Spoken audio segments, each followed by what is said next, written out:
just talk about the defense, how important that was, because that was pretty much a good for how Seattle had their 8-2 coming. Yeah. Yeah, I thought our defense was really good for the first three quarters. We were flying around, helping each other. We competed on every possession, which we've talked about. And, when we guard like that, that only helps our offense. She shot a 3 for only her 8th of her career. Is that something that you want her to integrate more into her game, or is that just one of those?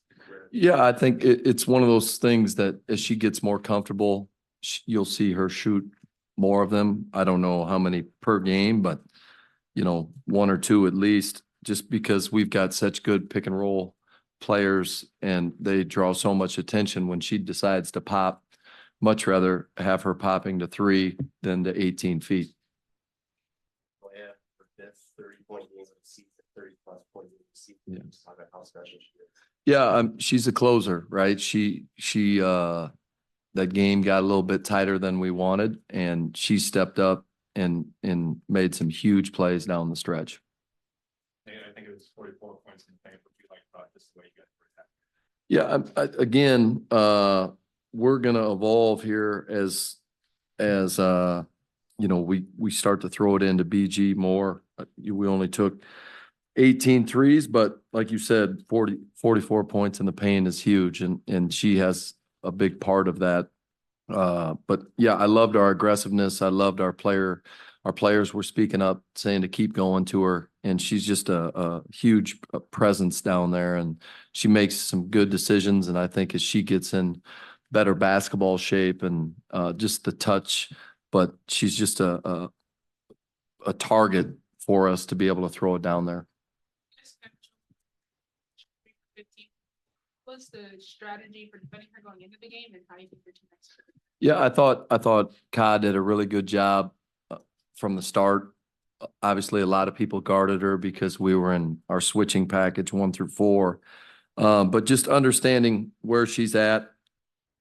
I'm sure if you ask Jules, she had some looks that she typically makes. So I think some of it was us and our focus on her, but I think she stepped up and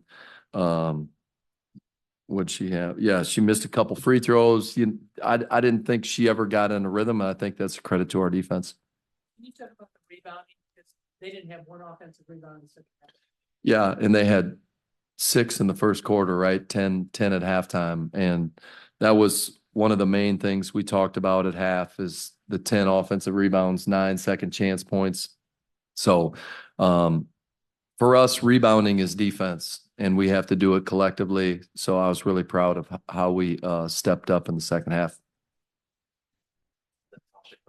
Natasha back comes off the bench. She had those quick 6 points in the second quarter. Can you just talk about how versatile she has been when you call upon her? Yeah, I mean, I feel bad that I'm not getting her more minutes, but obviously, to me, she's backing up one of the greatest centers of all time. And that's what happens when you're a backup, right? To a great player, there's not a lot of minutes to be had. So BG is going to be in there. And when she's not in there, Max needs to be ready. And she's done that. I thought her rolls were really good. I also thought Sophie had 2 awesome passes to her. So, yeah, it was we needed those points at that time. Diana Taurasi with her 300th win, 3rd in WNBA history. Wow. Can you speak on that a little bit? Yeah, when I think of DT, I think winner. I mean, that's who she is. She prides herself on that.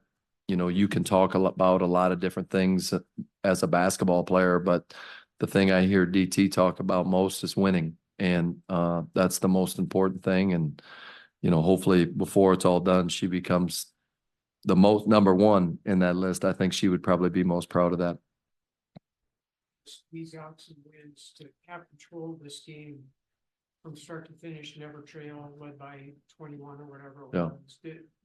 Is that just part of that evolution that you're talking about, that you can open up a little more, room to breathe, I guess? Yeah, I mean, thanks for pointing that out. The first games have been pretty stressful. The first 13 back and forth, and or not playing very well. So yeah, that was the first one we've led start to finish. And I think we have that potential.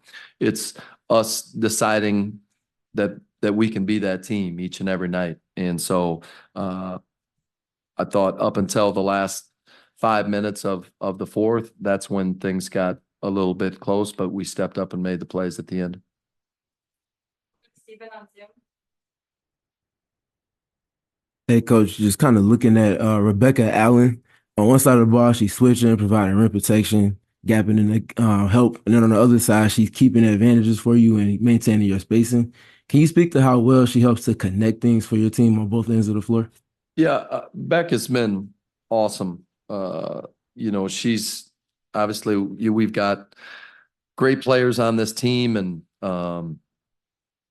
we probably don't talk about Sophie and Beck, what they bring each night, each possession. But Beck, defensively, the fact that she's willing to guard point guards, her size, her length, we need her to continue to keep shooting those threes, driving straight line drives.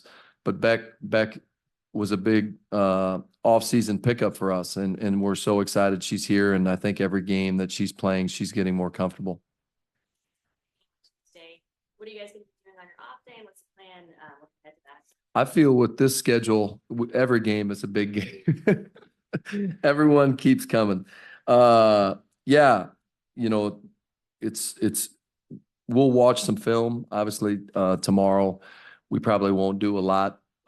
We've got a veteran group that they understand what they need to do to take care of their body and get ready. But mentally, what can we do to help them prepare? And we'll be ready tomorrow. It feels like 9:30 tonight, but it's only 2:30. So I'm looking forward to going and have a dinner with my family, enjoying tonight, and then we'll get back to work tomorrow.